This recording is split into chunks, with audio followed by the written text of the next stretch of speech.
Welcome to this episode of Sunny Silver Linings. Sunny's guest today is Matt Solomon, CEO of Channel Halo and ITBD's Build It Live 2021 brand ambassador.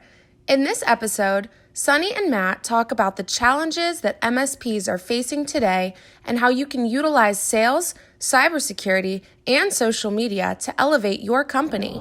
And now, your host, the founder and CEO of ITBD, Mr. Sunny Kala. Over to you, Sunny.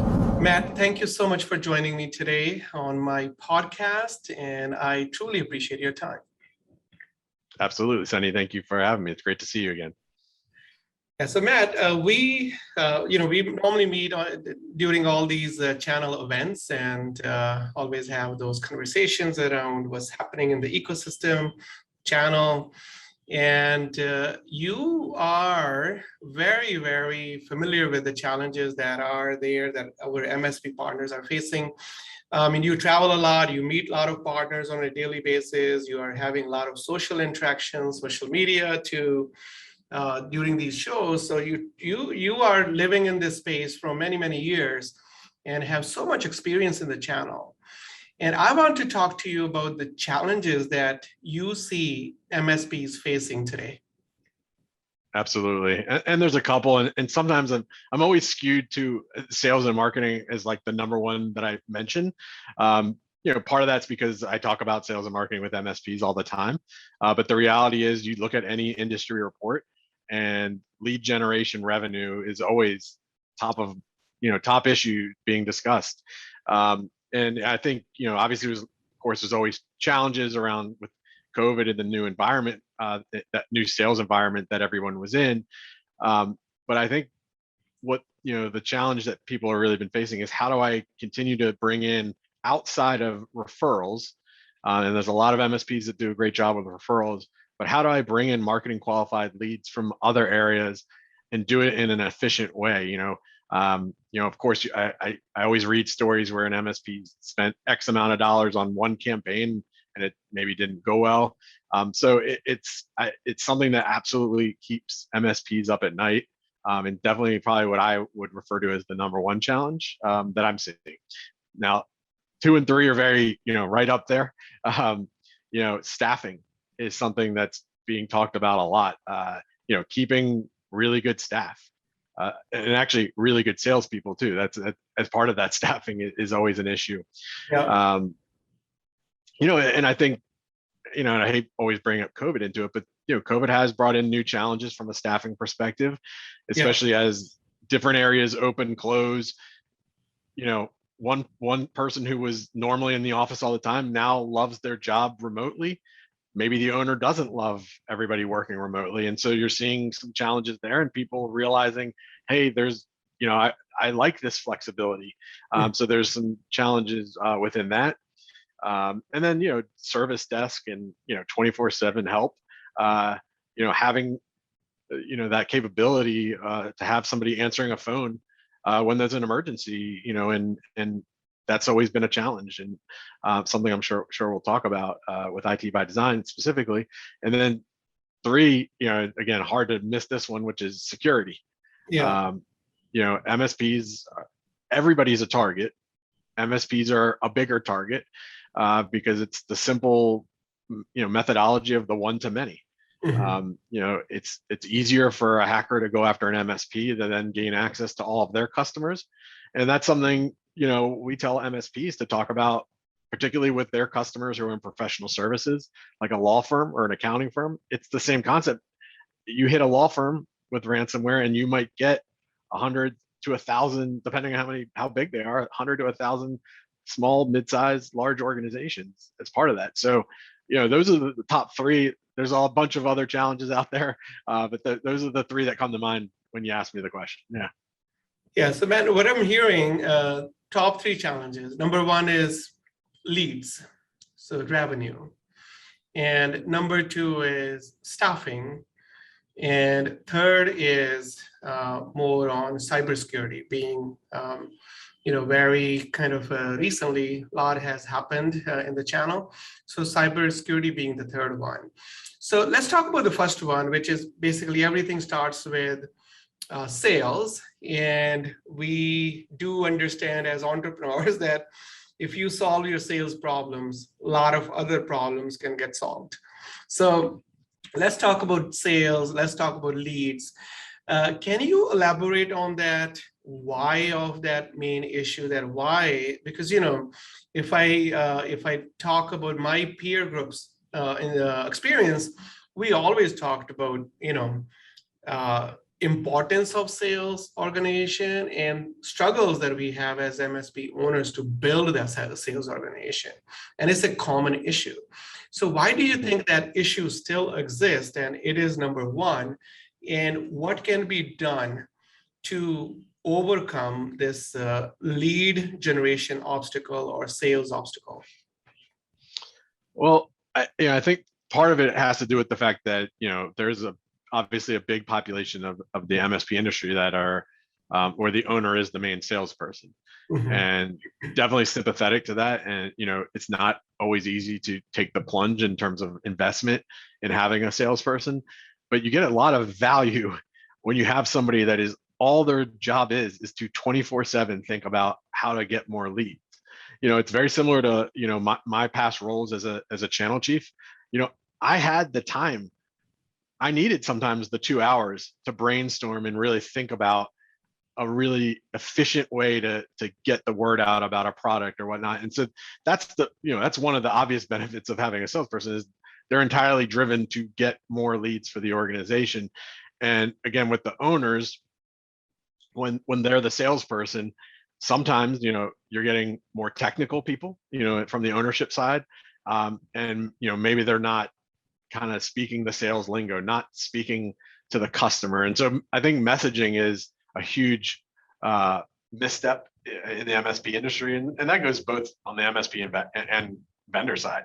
Not speaking to the customer's needs, maybe more focusing on like product kind of roadmap and things like that. So I think a lot of that has to do with being willing to invest in a sales apparatus, because what ultimately has been happening, and I see it in all these posts, and people pose this question around, and I put sales and marketing is very closely tied. So I'm kind of talking about both. So many MSPs depend on referral business. It's their number one lead source, at least in every research report that I've read, and that is a good thing ultimately, in the sense of like, if you're getting a ton of referrals, that is amazing. But there's a very high chance of stagnation if that's your lead source. Things change very drastically. I liken it to friends come and go in your life. Like sometimes you're friends with somebody for three straight months where you're inseparable, and then something life goes on and you lose touch. That can happen with referrals. And so I think it's important to start placing your bets in lots of different areas, and really making sure that between your marketing and sales, you're out there, you're at events, you're doing social selling, you're using like things like LinkedIn, or really wherever your customers are, you're going. And so I think it's a multi-touch environment at this point. And I again, there's always going to be an MSP out there who's killing it on referrals and will fight you to the death in terms of being fine with that. But I think ultimately I think that's a big reason an MSPs get stuck at that million revenue, right? They can never get over the next to 2 million, that hump. I think it's because they're not doing multi-touch marketing and sales. Oh, absolutely. And that's a common challenge so when you as an owner led sales organization, you can only scale to maximum probably $2 million, right? And there are always exceptions, but this is normally where you see majority of MSPs, then they start hitting against that glass ceiling. But what I hear, Matt, overall from my MSP friends is that, Sunny, I hire my salesperson, they ask for normally 6 months ramp up, and I hire, and then person didn't work out, and so then it's like constant struggle to find great salespeople where they can really make something happen, and your return is there on that investment. So is there anything that you have seen or, like successful MSPs where they have built those revenue engines, what they have done to overcome that? Yeah, it's tricky. I mean, there's no silver bullet to like keeping salespeople. I think what I've seen, not just in the MSP space, but in any industry is, you continue to show investment in your salespeople, show them that you care, and this is not, just, I mean, yeah, it's a business relationship, but that you're investing in their future and they have a growth, they have the ability to grow. And when I say they have the ability to grow, it doesn't mean that eventually you're going to hire 3 salespeople and they become the manager. That's not always the path that somebody wants to take. Some salespeople just want to be salespeople. They don't want to manage people.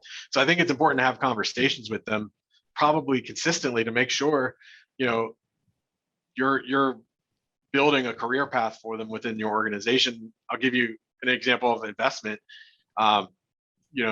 There's a couple ways. I mean, sometimes it's just investing in furthering their knowledge. I mean, LinkedIn Learning is an example. When I was in my early stages at ID Agent, we had a program. I think it was like $1,000 or $1,500 you could use to invest in, again, continued learning. And I was able to use it. I went to a Tony Robbins seminar. But that showed me that like Kevin was investing in me, right? And that could have been argued the Tony Robbins was more of a personal, just like reasons I was going there. Yeah. But he knew, because he had been to that before, so he knew, if it helps you personally, it helps you professionally. And so I think that's probably the best advice I can, because I don't think there's like, this one thing that works.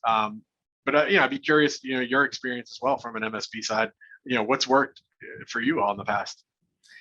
Yeah, so diversifying. So when you look at the like the marketing side, more than referrals, right? So what can you do? Referrals are always, like for us as well, is #1 source to close business. And then the other piece that we do really well now is marketing is education based. That educating our customers or creating value for them by bringing in educational content, because that's what really, our approach is, because we do believe that when you have the thought leadership position in your customer base, whatever ecosystem you are in, then people see you as a thought leader. And so that's what worked for us. But we have a different target market now. As MSP, what worked in the past is having those strategic partnerships with some vendors, could be SonicWall, could be Barracuda, doing more lunch and learns with them. In-person events used to be in New York City, hosting people at Rosa Mexicana or 2 other places. But these MDF funds help you do those, lunch and learns, and you bring in your customers, and even that at that time it was very educational. And so vendor partnerships to social media was there, but it wasn't that big when we were just MSP. We're talking about just 10 years ago now. But right now, social media is one of the kind of key driver for content-based marketing nowadays, right? So that's what I have seen. But then I see that a lot of our channel partners are having that organic growth and inorganic growth as well. So they add M&A into their overall growth strategy, because at the end of the day, you need to make sure that your revenue sources are diversified. I mean, your growth strategy is not only new logos or revenue from existing logos by using your sales team and account management team, but you are also out there and looking for some strategic collaborators where it could be through M&A, or sometimes you don't need M&A.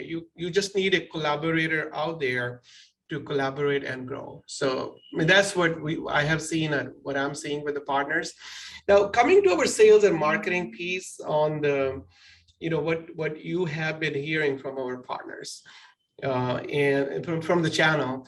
So when it comes to sales and marketing, is there anything that most successful MSPs are doing in terms of lead generation using the social media? With social media, I think so. I think one of the things that's working really well, I mean, you just talked a little bit about it, is thought leadership. And it's not something that necessarily you see ROI from the next day or anything like that. But starting to see MSPs, and I'm speaking more on LinkedIn probably than anything, that are really establishing themselves. They're putting out videos that are really educational focused, and again, broader topics that fit SMB world. And what's happening is people are starting to follow them that weren't even aware of their services before. And again, you're not hitting them over the head with a sales pitch, but ultimately what happens, Sonny, is if somebody sees great videos from you and they're really, you come off as really smart and understanding their problems, well, guess what? When the time's right, they're going to reach out to you because now they've been watching you for the last 3 months to 6 months to a year. Yeah.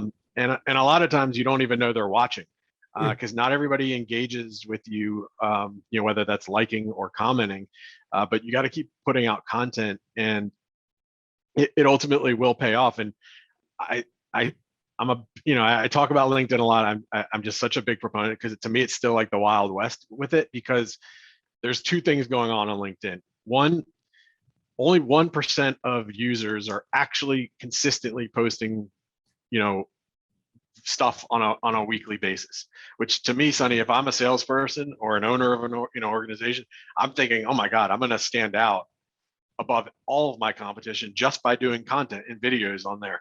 So that's, automatic. The other thing is, and LinkedIn's doing some things to change this.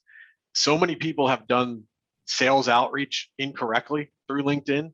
And it has turned off people. But what it also does is if all these people are doing it wrong and you're doing it right, you're also going to stand out. And when I say doing it wrong, a very common thing is, Sonny, I connect with you on LinkedIn and instantly I go into a sales pitch, which is the fastest way to get somebody to disconnect from you.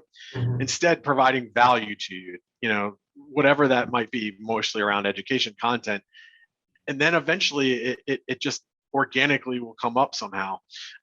So again, because so many salespeople do that wrong, it's a huge opportunity to stand out by doing it right. So that's some of the stuff around social. And there's so many. We could talk probably for another hour about social selling. But I also think, I guess one little tip I'd give, after either pre-event and post-event. So Sonny, if you're doing a lunch and learn, why not connect with the people who you already have the registrations, who's attending. So before the event, connect with them on LinkedIn. And maybe if for some reason, if you didn't do it before, I absolutely connect with them right after. Mm-hmm. But it gives you an opportunity to start seeing things about them through their profile that maybe you wouldn't have known. And you can bring those up in person, and it's going to sound like you've done your homework, and they're going to be just a lot more impressed by you. Absolutely. And you're very active on LinkedIn, Matt. Do you have any tip for our MSP partners, how they can leverage LinkedIn? And why I ask this is that you do a lot of, questions out there and some surveys out there. So is there anything that you can share with us as a tip where our MSP partners can leverage those tactics to generate more leads? Yeah, sure. There's so many. Number one would just be start putting out content. And video really does very well. So with video, I would say if you're not super comfortable, just remember it doesn't have to be perfect.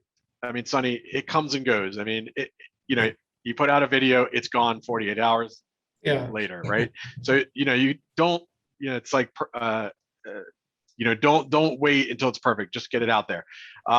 You mentioned the polls. I love utilizing polls on LinkedIn because one, it's easy engagement in terms of it's very easy for somebody to pick A, B, C, or D on your question, but it also allows you a couple things. If I put out a poll about, let's use Build It, right? Because that's coming up. Yep. I have done this. So I've put out polls about events, whether people are looking forward to being in person, whether they like hybrid, and one, I'm getting engagement. And by the way, you're getting engagement from people who a lot of times wouldn't normally engage, but because it's so easy on a poll, they will. Number two, I now have a talking point. So when I can't think of content to do for a video, well, now I just can read the results of my poll, because not everybody's going to see the results after they voted. So now I can talk about, hey, here are the results, and make a couple points about, wow, I was shocked by how many people are really just all they want to do is go back to in person, or whatever that is, whatever that result is. It gives you more talking points. And the other thing I love about polls, I've been doing them on the weekends. So generally speaking, the weekend is kind of like dead time on social, particularly on LinkedIn. But what I found is it's a different group of people engaging. So I'm trying to find new audience to engage with me, because I want, you want the algorithm working for you constantly. So it's going out to a broader network. And that's always been the beauty of LinkedIn. I have my first degree connections, but if enough people are engaging on my content, all of a sudden people in second degree connections are engaging with me. And it's a way to build up your network. And there's so many other things that, again, it would take an entire probably day to go over tips on social media, but those are some easy things. Polls are I would say the lowest hanging fruit. Start with a poll. If you haven't made a post, do a poll. That's easy. Yeah, no, that's a lot of value that you're going to create for your audience. Polls, I love that, because if I'm MSP and let's say my vertical that I'm focusing on is law firms, and what matters to law firms, if I can put a poll out there and kind of aggregate that data and help them understand something or create a value by having that data point, and that is a lot of value for the audience. And I mean, that's what it is all about on social media, Matt, that how can we create value with the content? And this is a great way. So thank you for sharing that. Now, you talked about staffing as a second major challenge that MSP partners are facing. So can you talk to me a little bit more about what are you hearing in the market when it comes to staffing? What is the challenge? So I'd say that the two most prominent, we sort of talked about the first one, which, salespeople, right? Keeping salespeople. But I think the other one is just having the 24/7 support. We got, again, a lot of MSPs don't have the 24/7 support necessarily, or a live person. So having that ability to kind of differentiate yourself and obviously take care of your customers around the clock is super critical. Obviously, you'd have a lot more input on this subject, but those are the things that I'm seeing. I'm seeing a lot of the MSP Facebook groups. There's lots of conversations around 24/7 support, and again, just the challenges around the new world, right? This new environment of, okay, this person now doesn't want to come into the office anymore, not because they're scared to go in the office, just they now like the life that they've been living in terms of the flexibility that working from home, right? They don't have they don't have that hour commute in the morning. They feel like they're more efficient. So those are the topic areas that I've been seeing around staffing. How about yourself? Yeah, no, that's exactly what I'm seeing. It's hard to find people to work in the daytime. Yeah, so finding right people during the daytime is a major challenge right now, because CompTIA just published, Matt, a unemployment in the tech sector report for June is 2.2%. And in the cybersecurity space is 0% and probably negative. So, so when you look at 2.2% as the unemployment rate, and finding people to work during daytime is a challenge, and try finding people for nighttime shifts and weekends, and a lot of the compliance out there, it requires US-based operations sometimes, and that requires you to build a 24/7 team here, especially when you have federal contracts or you have state contracts. And that's Yep. where I see a lot of partners, they struggle to build a 24/7 team. And if they do put someone in the night shift, and that they lose that person, because there are just so many opportunities out there. And that's one thing that I hear. And the second thing from the overall, there's a misalignment of perspectives, employer and employee. So employers do think there's so much value in having at least a few days from the office, and they do understand that like having 5 days immediately is really not something even they are expecting. But people are used to working from home, and people are used to that flexibility, and that's where the employee side of the perspective is that, hey, I am doing my job here. What else do you want from me? Yep. And so those perspectives are misaligned. But when you go deeper into those conversations, you see that the productivity or overall utilization is not the same with everyone working from home. There are some people who are disciplined. They have their overall discipline behind working from home, and they do well, and they're probably producing a lot more than what they will normally do from the office. And there is another set of people where they're having a hard time, really, just because that's who they are in terms of their natural wiring or their factory installed strengths and opportunities, where it's hard for them to really be disciplined about getting up on time and logging in on time, and really staying away from distractions. So that's what I normally see, that some people, they're really good at working from home. They save that 30% of travel time and commute time, especially in the metro cities, and they take that time and do more work, and they produce more. And there are people where they are not meeting productivity expectations for MSP owners, and they are really having a hard time to at least have those individuals come back to the office. And because of, again, the unemployment rate out there and everything, and it's really a struggle for businesses to have right team members delivering that customer experience that they want to deliver to the small businesses. Yeah, and I can actually think back to an example. I had an MSP tell me where, their top sales engineer remotely somehow, his level of productivity went completely down. But he was like an exemplary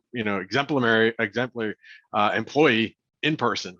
So yeah, to your point, it's a benefit for some, and and to others it's not. So this is definitely an area that a lot of MSPs are dealing with. Yeah, and collaboration that used to people that are used to bullpen based collaboration, that's sitting right next to each other in the bullpen, having the pod structure there, and people that are used to that. And now they had a hard time adopting new way to collaborate virtually, and they struggle. But people where they were able to adapt quickly, and having virtual collaboration and being used to that, and those people are doing well. And okay, so in terms of hiring and retaining in the new world is a major challenge. And third one that you talked about is cybersecurity, man. We can't talk enough. There's always something going on. Every single week you see that there's something new. And talk to me a little bit more about cybersecurity. What's happening? What is the number one challenge out there? Well, there's so many experts that have been talking about cybersecurity in the MSP space, and I talk a lot about cybersecurity because of where I came from. I'm not an expert in the sense of you start talking ransomware, you get down to the technical sides of some of that stuff. I'm not the guy, but what I think there's a couple of challenges that I would say. One is communicating the risk to the customer. Again, making sure you're speaking in a language that they understand. I often talked about, like, when I would present, for ID Agent back then, I would talk in a way that an end customer would understand. And I think that's a really key thing that's an issue. But the larger issue is obviously MS. Example, like when you say, okay, I will normally talk about cybersecurity, where what people can understand, simplify it. Can you give me an example? Well, so think about the dark web, for example. I mean, you could go down a whole path about the onion router, Tor. So you're starting to use terms that they're not familiar with. You start going down, like, what is the dark web? I always said, like, you could in one sentence you could kind of talk about the dark web, but what you really would want to focus on is why their compromised credentials being exposed on the dark web is a problem. Mm-hmm. So focusing more on the problem than sort of like the technical aspects of the dark web, because you could really lose somebody when you start talking about Tor. And if you start explaining to them how you get on there and showing screenshots, I mean, some of the screenshots are important to show them the actual exposures, but you don't need to show them login screens and things like that. Again, depending on the end customer. So it's very important that you understand the end customer.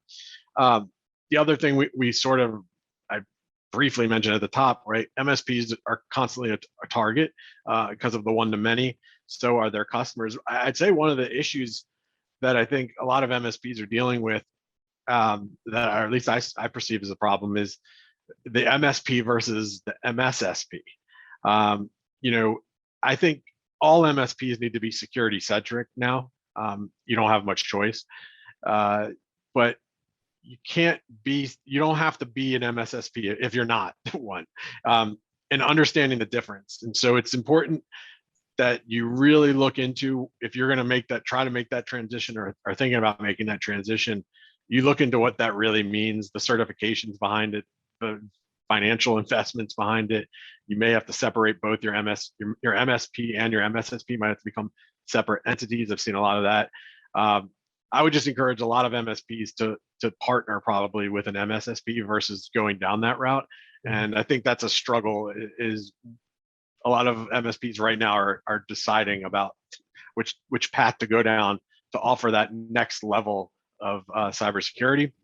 And then probably the other element I would mention, and there'll be people who argue against this as well, is consolidating some of your vendors on the cybersecurity side. So maybe you don't have to get 5 different products from 5 different vendors, maybe under one vendor, perhaps. Now there could be some downsides to that as well, and I'm sure it's always good to have a conversation about the positives and negatives.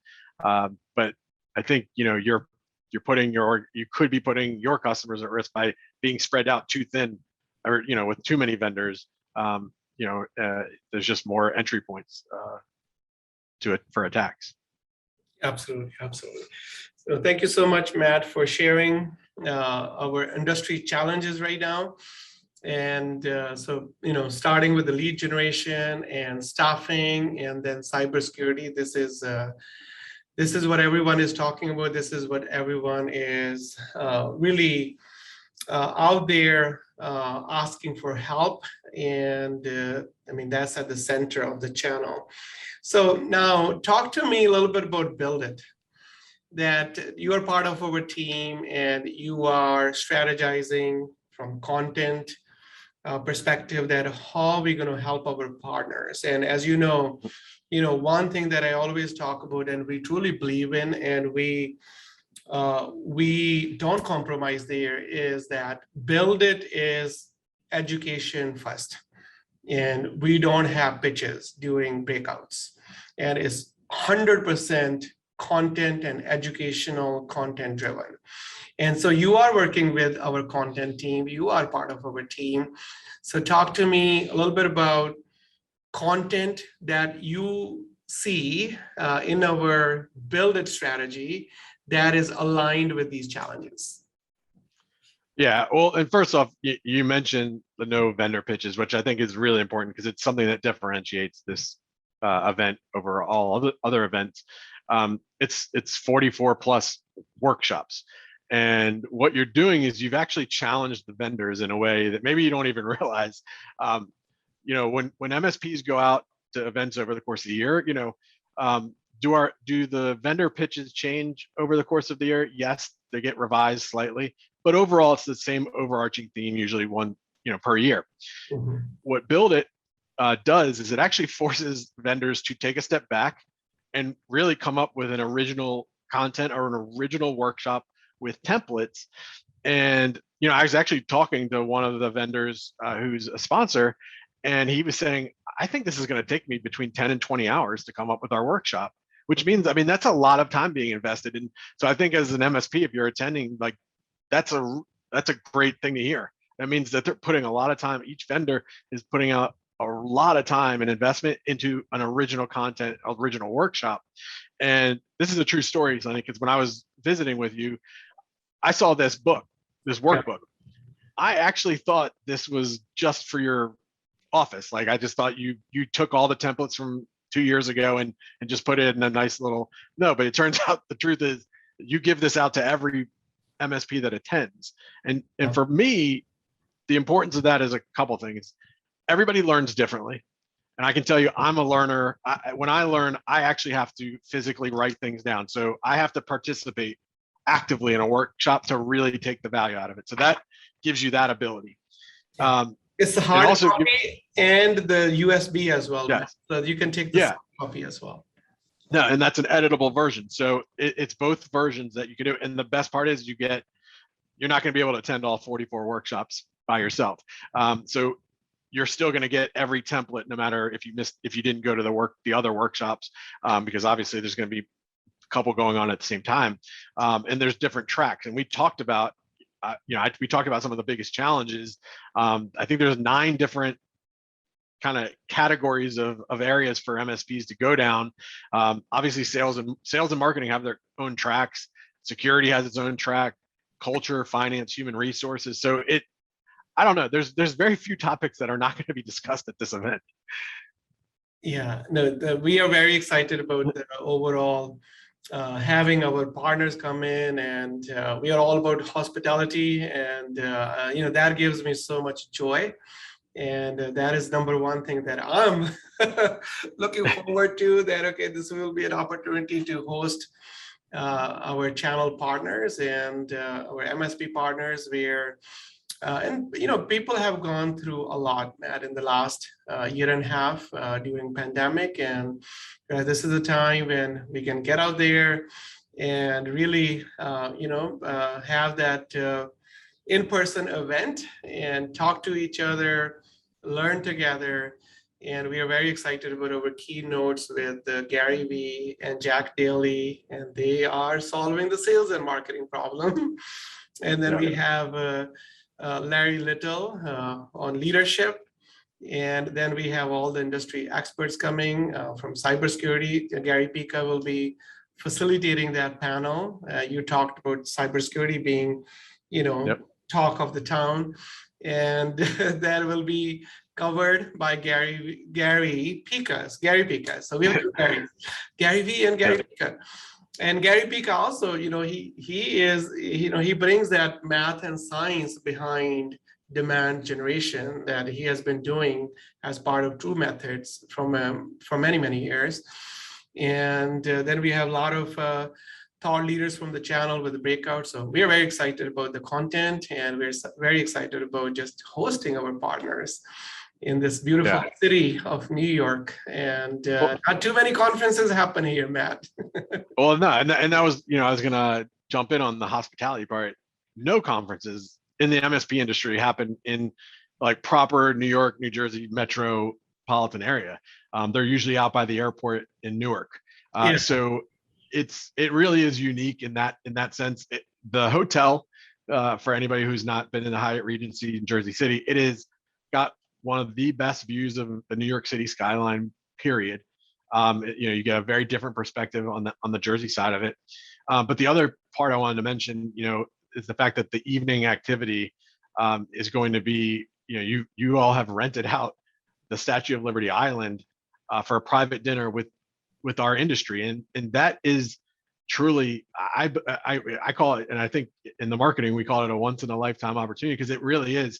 I lived in New York for 6 years. I've never even heard of, I didn't know it was a thing, and I don't know anybody who's ever been on that island in a private capacity, let alone even be on the island. But the private capacity component of it just makes it so unique, and it's going to just be a lot of fun. And so, it's just another, it's kind of like the cherry on top for this event. It's just such a fun experience that we're going to have there.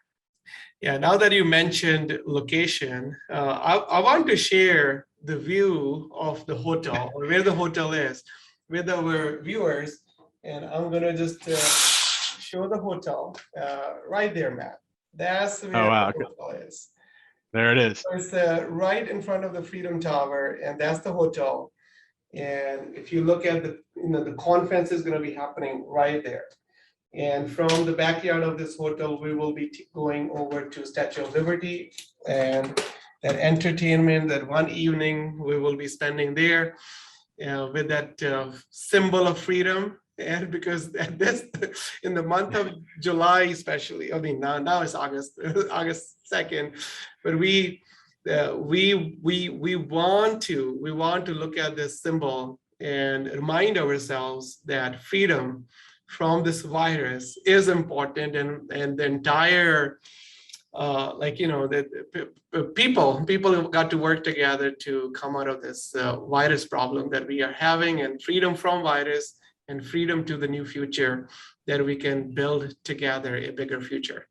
And thank you, Matt, so much. Thank you for coming to my podcast and sharing your wisdom, your experience. I truly appreciate your time. I appreciate it. And Sunny, I always struggle on what's the last thought, but I'm just going to steal from behind you. Always stay humble and kind. Thank you. Thank you, Matt. Thanks, Sunny.